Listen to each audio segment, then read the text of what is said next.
जय जोहार, जय छत्तीसगढ़। छत्तीसगढ़िया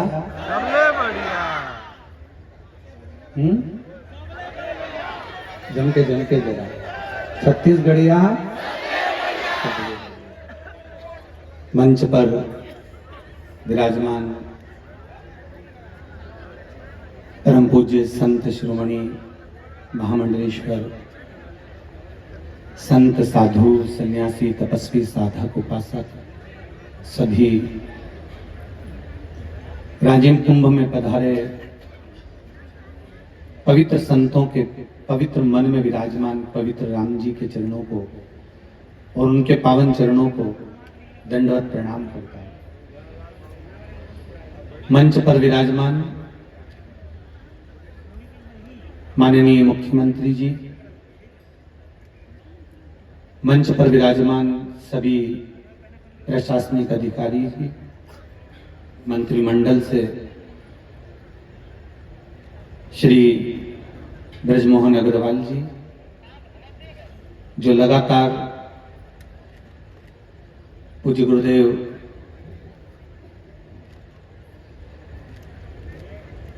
चित्रकूट धाम में जो सदा विराजमान रहते हैं और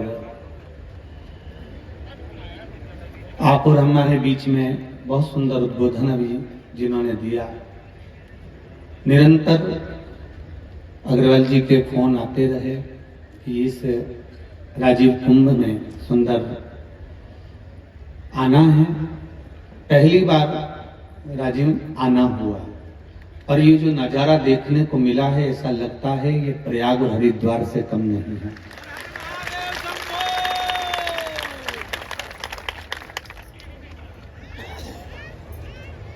यहां आने पर कहा गया कि शिव जी विराजमान हैं, राजीव लोचन जी विराजमान हैं, भगवान राघव जी का एक स्वरूप सदा आनंद के साथ विराजमान है। पर इस भूमि पर चरण रखते से ही ऐसा लगता है कि केवल एक शंकर नहीं, राजीव के पूरे कंकर कंकर में शंकर बसा हुआ है। जिस भूमि पर एक एनर्जी प्राप्त हो, एक ऊर्जा मिले, वो पवित्र भूमि है राजीव की।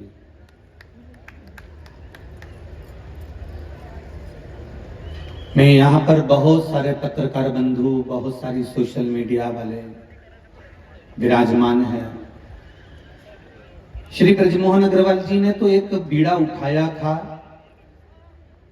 कि इस छत्तीसगढ़ की पवित्र भूमि पर संतों का आगमन हो और संत यहां पर आए, त्रिवेणी का स्नान करें, राघव जी के दर्शन करें, राजीव लोचन जी के दर्शन करें, कुलेश्वर महादेव के सुंदर अभिषेक दर्शन करें। पर इसमें इस कुंभ को, राजिम के इस कुंभ को पूरे विश्व में, पूरे भारत में पहुंचाने वाली ये पत्रकार जन और सोशल मीडिया हैं, जिन्होंने इसको इतना सिद्ध कर दिया, इतना आनंदित कर दिया कि राजिम कुंभ आज जनमानस में केवल एक छत्तीसगढ़ का ही कुंभ नहीं है। ये प्रत्येक प्रदेश के एक एक जनमानस के हृदय में राजिम का कुंभ बसा हुआ है और आज नहीं तो कल प्रत्येक प्रदेश से राजिम कुंभ में भक्तों का आगमन होगा और यहाँ आकर वो दर्शन करेंगे, स्नान करेंगे और यहाँ पूजन करेंगे। ये पवित्र जितने 12 ज्योतिर्लिंग प्रसिद्ध हैं, जितने 12 ज्योतिर्लिंग में मेरे भगवान शंकर की ज्योति विराजमान है, ऐसी ही ज्योति को माता जानकी जी ने, जब भगवान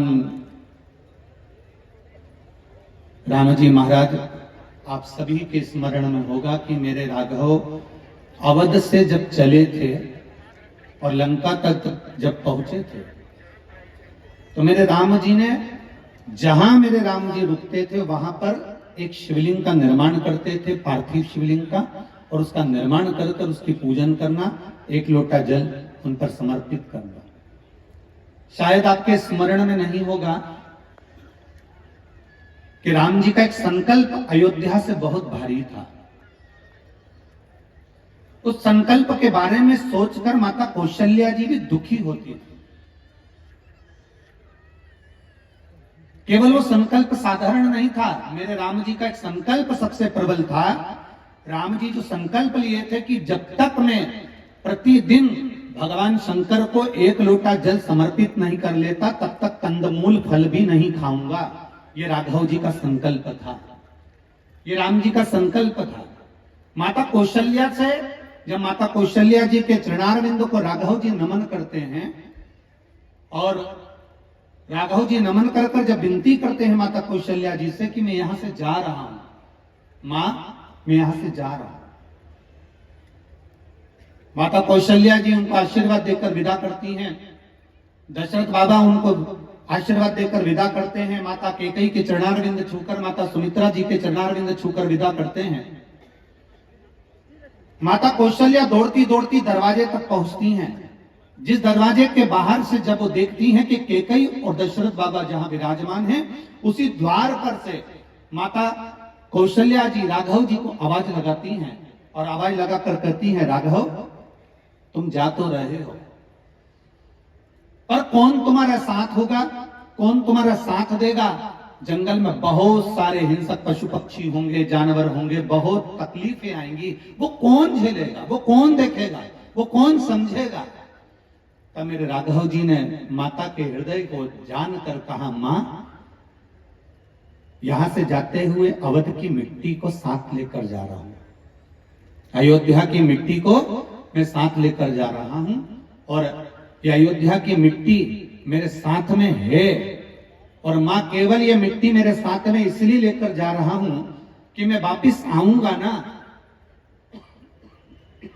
इस अवध की मिट्टी को लेकर, तो ये निश्चित है जितनी मिट्टी में लेकर जा रहा हूं उसके एक एक कण में शंकर बसा हुआ है और मुझे स्मरण दिलाती रहेगी कि मुझे जहां रुकना है उस स्थान पर रुककर मैं एक पार्थिव शिवलिंग का निर्माण करूं और उसकी आराधना करूं, पूजन करूं, अर्चना करूं। अवध से राम जी चले और लंका तक पहुंचे।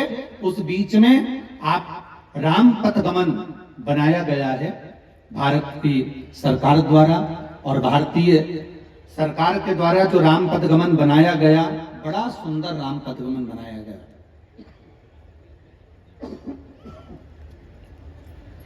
उस राम पथ गमन में अगर आप दर्शन करेंगे, राम पथ गमन को अगर आप देखेंगे, पूरे राम पथ गमन में जितने राम जी के मंदिर नहीं है, पूरे राम पथ गमन में जितने भगवान राम के मंदिर नहीं है, उतने पूरे राम पथ गमन में मेरे औघड़दानी शंकर के मंदिर हैं, क्योंकि जहां राम जी रुकते थे वहां शंकर जी की स्थापना करते थे, शिव जी की स्थापना करते थे। ये पवित्र भूमि, त्रिवेणी का संगम, राजिम कुंभ, ये भूमि कोई साधारण सी नहीं है,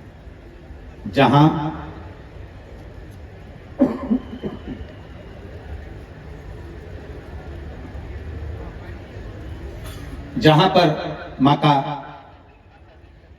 जानकी स्वयं भगवान शंकर के शिवलिंग का निर्माण करती हैं और आज भी वो शिवलिंग कुलेश्वर महादेव के नाम से विख्यात हुआ है और इस राजिम के पवित्र भूमि पर विराजमान है। ये कुलेश्वर महादेव की भूमि हो, 12 ज्योतिर्लिंग की भूमि हो, आपके घर में जो शिवलिंग विराजमान है उस शिवलिंग की आप दर्शन करते हो। प्रत्येक शिवलिंग का दर्शन ये हमको बताता है कि हर समस्या का हल, जम के जरा बोलो, जम के, सारी समस्या का हल बोल बम का नारा है। कितना धीमा बोलोगे तो कल्याण तुम्हारा है, जरा जम के बोलो, बोल बम का नारा है, सारी समस्या का हल एक लोटा जल। प्रत्येक शिव मंदिर ये दर्शाता है कि जो आएगा मेरे इस जैसे एक कहते हैं कि डीपी होती है और डीपी में जरा सा भी हाथ छुआ जाता है तो करंट लग जाता है।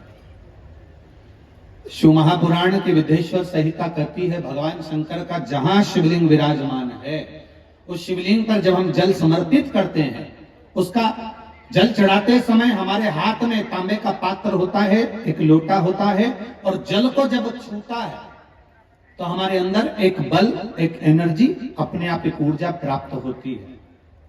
जैसे आज हमें तो आश्चर्य है कि राजिम कुंभ में आने का मौका भी मिला, तो आज सोमवार का दिन और सोमवार के दिन के साथ में सोमवार की अष्टमी, जिस सोमवार की अष्टमी को माता पार्वती जी स्वयं देवी भागवत में वर्णन करती हैं, जिस सोमवार की अष्टमी का वर्णन स्वयं शिव महापुराण में वर्णित है, ऐसी सोमवार की अष्टमी के दिन आपको और हमको भगवान शंकर का गुणगान करने का सौभाग्य मिला और इतने संतों का दर्शन करने का सौभाग्य मिला, वो भी राजिम कुंभ के अंतर्गत। आप और हम आज सौभाग्यशाली हैं। बड़ा भाग्य है आपका और हमारा, जो इस पवित्र भूमि पर बैठकर हम शिव चर्चा कर रहे हैं, भगवान शंकर को स्मरण कर रहे हैं।